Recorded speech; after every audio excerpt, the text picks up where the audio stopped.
I've been working on a project with a club in Sussex called Copthorne Golf Club, who have had a very busy spring. Well done to Mike and the green staff for adapting and doing a great growing.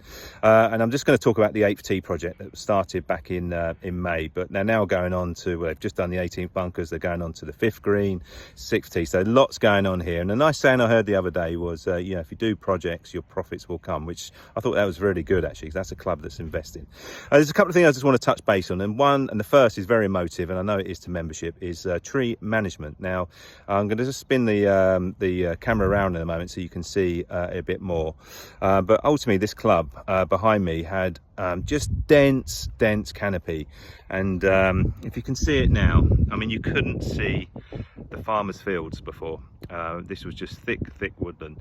They've gone in here, you know, aggressively, but left just beautiful selective trees, and you've got sunlight coming through it, you've got you know, great airflow, and it just looks great. You know, every member's going, wow, this looks brilliant. So when you are doing that aggressive work, give it 6 months, give it 12 months, don't panic straight away.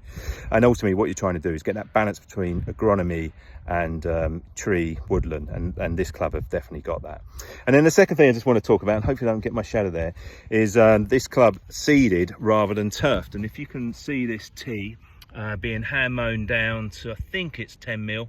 It's like a little billiards table ready to be opened, only 8 weeks into the growing. And it's always that argument, you know, do you turf instant impact, or do you seed, which is a lot slower?